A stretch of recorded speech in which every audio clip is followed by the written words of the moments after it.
Hi, everybody. Dorothy here. We're going to talk about the full moon lunar eclipse, September 17th. It's at 10:35 p.m. Eastern, 25 degrees of Pisces. That's what we're going to talk about. We're going to talk about a few other aspects that are part of this eclipse as well. I see it's a super moon too, so that means we probably can feel a lot of intensity with this. But the point with this full moon lunar eclipse, um, first off, of course, eclipses, they will amplify everything. And what we also get to see with this energy of the moon in Pisces is it's right next to Neptune. Neptune is in Pisces, the ruler of Pisces, right? The ruler of the full moon lunar eclipse. We're getting ready to have these guys back and forth in next year's cycle of eclipses. So we're going to pay attention to that. So I'm going to talk about that. I'm also going to talk about the Uranus and Pluto. There we go. Spit that out. Sun, grand trine, and Earth. That's going to help us to feel super grounded. I like that. And I wanted to talk just a wee bit about Venus and this eclipse moon are in a quincunx. So we'll talk just a smidge about that. And it just gives us a little more depth to what each of these, it's not just an eclipse, there's a lot more with that. So with the full moon lunar eclipse on September 17th, happening at that 25th degree of Pisces, really significant event for us emotionally, spiritually, especially. These eclipses, again, I know they mark the ending of things, but honestly, to me, it's the culmination because we still have half of that lunar cycle to complete. So when we do have a full moon, it's that culmination of things that you may have started 2 weeks ago at the regular new moon that we had 2 weeks before September 17th, or a longer picture, which is a lunar gestation cycle, a longer picture that started 18 months ago. But back to this. So with this full moon lunar eclipse in Pisces, everything we get to see, everything is shown to us, whether we like it or not, right? Whether we want to see everything. Sometimes we don't always want to see the truth. It's just like dropping all your clothes and looking at yourself in the mirror. Sometimes and it's there. But we always don't want to see the whole truth. And when we have this eclipse, the sun and the moon, it's going to illuminate everything that we need to see. That's so important to us. But that physicality piece aside, that's the sun in Virgo, by the way. Most of us are going to be focusing on where the moon is because this is the lunar eclipse. And so with Pisces involved, it's going to heighten our sensitivities. It's going to heighten we really should be tapping into where we need to express some compassion, where we feel we need to focus some healing, whether it's a collective process of healing or a personal process of healing, because that Pisces energy rules the 12th house. That's always about the inner growth, the spiritual path. But since this is a full moon, lunar eclipse, the sun is shining on that completely and exposing everything. So while we have our inner journeys, there's an external process that's happening as well. And since Pisces is the last sign of the zodiac, what this does is it collectively brings all the energy of every piece of all the other zodiac signs into this one place, into this one event. And so that helps us to really bring things out from the shadows so we're able to see. Yeah, it can be really freeing if you want it to be. It can be very overwhelming for other people because we will get lost in everything that's coming at us. Too much healing or so much spirituality, but not feeling grounded. So we're finding that we're needing that balance between what we do every day and how we bring that into a spiritual practice. Yeah, really very, very dynamic. So what are we doing that's practical? And how are we applying that into our spiritual world? We get to see this when there's a full moon, okay? We get to see this, and it's just super important to pay attention. So if you're getting signs and signals that you need to slow down and, like really focus in, laser focus on something, do it. And if you're overwhelmed and you need something to really ground you, then get super focused on something in the present moment and do it. This is the dynamic of the back and forth between the Pisces moon. That's a lunar eclipse conjunct Neptune in Pisces and the Virgo sun. Practicality, what's the real world, and the flow and the trust of the unseen or the overwhelm of too much coming at us. So you can retreat into some spiritual practices if you like, if life is getting too difficult or if there's too much to handle. And continue that sentence. If there's too much to handle, then you bring it back into everyday things, like really be present, like stopping and actually, taking those deeper breaths, 3 in, 5 out.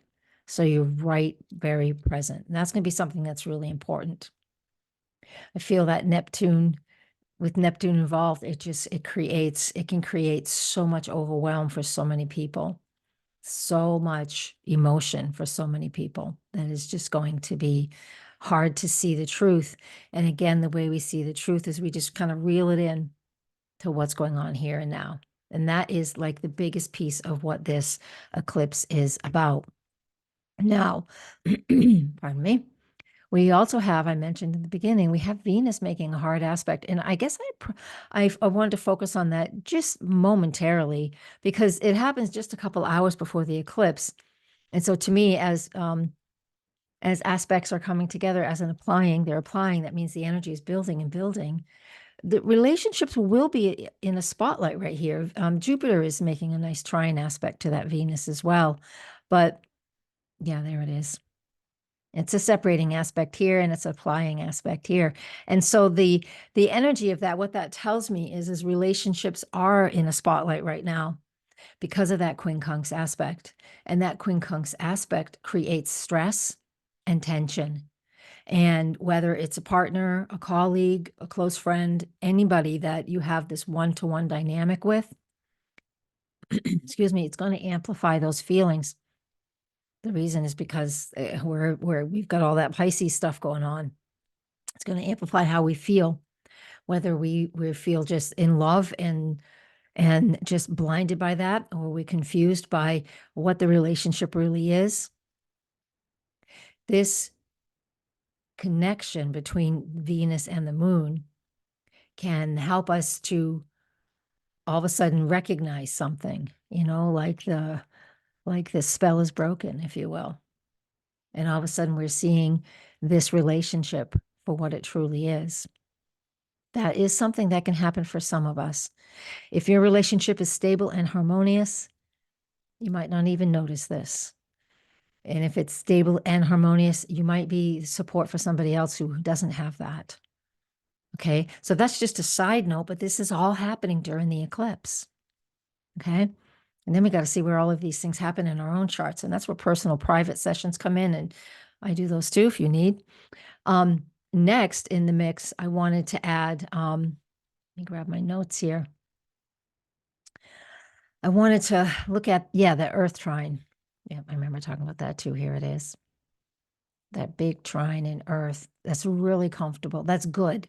That gives us a sense of stability while we're feeling a bit out of sync and unclear. It helps us to feel a little more grounded. And why is that? Of course, we have that sun in Virgo, very earthy. It's mutable earth, part of this eclipse. Obviously, the sun and the moon are the eclipse. So bringing things back to everyday and focusing on everyday activities or focusing on just one thing at a time, like making that list. So, there's just not this word salad going on up here. So you can be more focused. That's the grounding piece. making that trine aspect over there to Uranus and Taurus. Well, Uranus and Taurus, and it's retrograde now too, that Uranus and Taurus is definitely stirring us up. So over these last, it's been in Taurus since 2018, but it's been giving us these opportunities to really understand what it is we value, because it takes things away. And then we realize, I really value that. Or it changes things. And you could say, gosh, I wish I had this. Sun trine Uranus, Earth trine, that is an opportunity to evaluate or to even recognize what it is that you value. All right. Especially since over these, however, you just pick the time frame since Uranus has been in Taurus for such a while. But what is it that you value now? It's always we're always evolving. So what do you value now? Sun trine Taurus, Uranus, Sun trine Uranus and Taurus, and then the Sun trine Pluto in Capricorn. Now, I already have a separate video out about that. You can, it's right before this one, depending on where you're looking. And it's a long video about how to use this Pluto in Capricorn while it's in Capricorn until November 19th, I think, and November 20th, right there. Go look for that. But in a nutshell, that Pluto in Capricorn right now at the very end of Capricorn, part of this grand trine is giving us this opportunity to see as well what it is foundationally, structurally, that is going to stay with you, and what is going to be completely and totally released. Sometimes we really hang on to things. Let's think of it in a really crazy way. I know. I'm going to stop my share. Some people aren't fans of the dentist. Not me either. But think about, this is Pluto at the very end of Capricorn, and part of this grand trine, part of this eclipse. It's just like the dentist, going in, drilling and getting out all the decay, and he missed some of it. And, a year goes by and now the filling falls out because now there's more decay and there's more space in the filling. They have to go back in and clean it up one last time and get it nice and taken care of and capped.